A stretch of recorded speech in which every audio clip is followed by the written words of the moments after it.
des astronomes ont découvert le trou noir stellaire, le plus massif jamais repéré dans notre galaxie, la Voie lactée. Ce monstre de l'espace est 33 fois plus grand que le Soleil et se trouve à 2000 années-lumière de nous. Jusqu'à présent, le plus grand trou noir stellaire que nous connaissions à l'intérieur de notre galaxie était environ 20 fois plus gros que notre étoile en termes de masse. Quant au trou noir moyen de masse stellaire, il est généralement 10 fois plus gros que le Soleil. Les scientifiques de la mission Gaïa de l'Observatoire européen austral ont repéré ce trou noir géant après qu'une étoile s'est mise à osciller alors qu'elle était en orbite dans cette zone. Le trou noir a été baptisé Gaïa BH3. La proximité de cet objet spatial avec la Terre en fait le deuxième trou noir le plus proche de notre planète jamais découvert. Le plus proche s'appelle Gaïa BH1. Il se trouve à environ 1560 années-lumière de nous. Ce voisin peu rassurant a une masse d'environ 9,6 fois celle du Soleil. Cela signifie qu'il est bien plus petit que le trou noir nouvellement découvert. Gaïa BH3 est situé dans la constellation de l'Aigle. Depuis la Terre, il semble avoir la forme de ce rapace. Il est intéressant de noter que les astronomes ne s'attendaient pas à ce qu'un trou noir de grande masse se trouve si près de la Terre et reste indétecté pendant si longtemps. C'est vrai, nous pouvons probablement admettre que ce trou noir stellaire n'est rien en comparaison des trous noirs supermassifs, comme celui qui domine le centre de la Voie lactée. Il s'agit de Sagittarius A étoile. La masse de ce géant de l'espace est 4,2 millions de fois supérieure à celle du Soleil.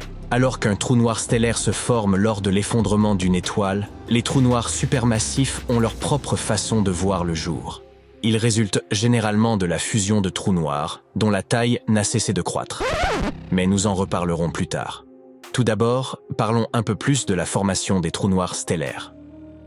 Lorsque les étoiles approchent de la fin de leur vie, elles gonflent, perdent beaucoup de masse et se refroidissent pour former ce que l'on appelle des naines blanches. On pense que des trous noirs stellaires aussi massifs que Gaïa BH3 se forment lorsqu'une étoile ne contient pas d'éléments lourds et ne perd pas autant de masse au cours de sa vie. Ces étoiles sont dites pauvres en métaux. Du coup, au lieu de se refroidir en naine blanche, cette étoile s'effondre en trou noir. Le compagnon de Gaïa BH3 est une étoile très pauvre en métaux. Cela suggère que l'astre qui s'est effondré et a formé BH3 était également pauvre en métaux. Les astronomes connaissent une cinquantaine de trous noirs stellaires dans la Voie lactée. Certains trous noirs sont plus grands que d'autres. Vous voyez, l'univers est rempli de trous noirs. Certains sont disséminés au hasard dans les galaxies. D'autres, ces géants que nous appelons trous noirs supermassifs, se trouvent au centre des galaxies. Alors que les trous noirs stellaires ne sont généralement que quelques fois plus gros que le Soleil, ces monstres de l'espace peuvent peser entre 1 million et 1 milliard de masses solaires. Bien qu'ils soient beaucoup plus lourds que notre étoile, ils sont concentrés dans une zone relativement petite, à l'échelle cosmique bien sûr, de la taille de notre système solaire. Certains astronomes pensent que les trous noirs supermassifs pourraient se former à la suite de la collision et de l'effondrement simultané de plusieurs étoiles, tandis que d'autres experts affirment que ces objets spatiaux auraient commencé à se développer il y a plusieurs milliards d'années. Au départ, une petite graine apparaît quelque part dans l'espace, puis sa masse augmente progressivement jusqu'à former un trou noir. Cette graine y parvient grâce au processus d'accrétion, qui consiste à rassembler de plus en plus de matière autour d'elle. Outre l'absence d'informations précises sur la formation des trous noirs, il y a également ce que l'on nomme le paradoxe de l'information. Si un trou noir a une certaine masse, et comme nous le savons, ces objets spatiaux en ont beaucoup, alors, selon la première loi de la thermodynamique, il devrait avoir une température. Et selon la deuxième loi de la thermodynamique, il devrait également émettre de la chaleur. Stephen Hawking a montré que les trous noirs sont également censés émettre des radiations. Aujourd'hui, ce type de rayonnement est appelé rayonnement de Hawking. Il se formerait selon lui à la frontière d'un trou noir. Mais après avoir démontré cela, Hawking a relevé un paradoxe. Si un trou noir est capable de s'évaporer, cela signifie qu'une partie de l'information qu'il contient s'évapore elle aussi à jamais. Le problème est que l'information contenue dans le rayonnement thermique d'un trou noir est dégradée. Elle ne répète aucune information relative à la matière engloutie. une telle perte irréversible d'informations contredit l'un des principes de base de la mécanique quantique. Les systèmes physiques qui changent avec le temps ne peuvent pas créer ou détruire d'informations. Cela signifie que quelque chose nous échappe. Les physiciens et les mathématiciens ont essayé de trouver des idées différentes, mais ils ont abouti à des résultats assez étranges. Certains ont même affirmé que l'univers pourrait être holographique. Cela signifie que l'univers que nous connaissons et aimons est en fait le résultat d'interactions mystérieuses à la frontière infiniment éloignée. Je vous l'avais dit, les trous noirs sont vraiment étranges. En même temps, nous avons trouvé des objets spatiaux qui semblent avoir les mêmes propriétés que les trous noirs. Par exemple, regardez cette image du trou noir M87 étoiles. Il ressemble vraiment à un objet physique. Et si en fait les trous noirs n'existaient pas? Il existe une idée selon laquelle les trous noirs seraient en fait des gravastars, un mélange de gravité, de vide et d'étoiles. Cette théorie a été proposée pour la première fois en 2001 par Émile Motola et Powell O'Masur. Ils ont émis l'hypothèse qu'à un moment donné, lors de l'effondrement d'une grande étoile, la gravité intense pourrait transformer sa matière.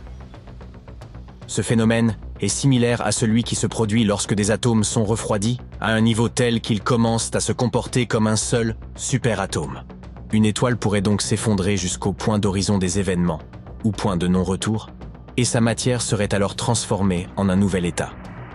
Elle exercerait une pression extérieure suffisante pour empêcher l'étoile de s'effondrer en une singularité, défiant ainsi les lois de la physique. Dans les gravastars, une coquille indestructible ultra fine, ultra froide et ultra obscure entoure un espace-temps fortement enveloppé. Cette nouvelle forme de matière s'avère très durable, mais elle est aussi un peu flexible, comme une bulle. Ainsi, tout ce qui est piégé par l'intense gravité d'un gravastar et qui s'y écrase est oblitéré puis assimilé à la coquille de cette étrange structure spatiale. L'un des avantages de la théorie des gravastars est qu'elle permet de s'affranchir des paradoxes liés à l'information et aux singularités. Mais même si cette idée semble plutôt cool, elle n'explique pas les phénomènes que nous observons. Et nous avons bel et bien observé quelque chose qui ressemble à des trous noirs. D'autre part, regardez cette ombre. Elle n'est pas causée par la lumière piégée dans l'horizon des événements. Il s'agit d'un phénomène légèrement différent, connu sous le nom de décalage vers le rouge gravitationnel. Ce phénomène fait perdre de l'énergie à la lumière lorsqu'elle traverse une région dotée d'un puissant champ gravitationnel. Il pourrait donc s'agir d'un gravastar. Lorsque la lumière émise par les régions proches de ces objets alternatifs atteint nos télescopes, la majeure partie de son énergie est déjà perdue dans le champ gravitationnel, ce qui provoque l'apparition de cette ombre. Et pourtant, comme pour les trous noirs, les choses se compliquent lorsque l'on ajoute la rotation à l'équation. De nombreux experts sont convaincus que les gravastars ne pourraient pas rester stables lors de leur rotation. Mais attendez, c'est de plus en plus bizarre. Certains suggèrent que l'intérieur des gravastars pourrait contenir toute une série de coquilles plus épaisses. Ces coquilles sont connues sous le nom de nestars, un peu comme une poupée matriochka. Bien sûr, ces théories ne sont pas encore parfaites. Les astronomes doivent encore faire beaucoup d'efforts pour construire des modèles fonctionnels. Il est également possible que les trous noirs existent à côté des gravastars. Dans ce cas, nous sommes confrontés à un autre problème. Comment faire la distinction entre les deux? Selon certaines théories, ces différents types d'objets spatiaux devraient émettre des rayonnements gravitationnels très différents. Et c'est en observant ces rayonnements que nous pourrions déterminer si nous nous trouvons en présence d'un gravastar ou d'un trou noir classique.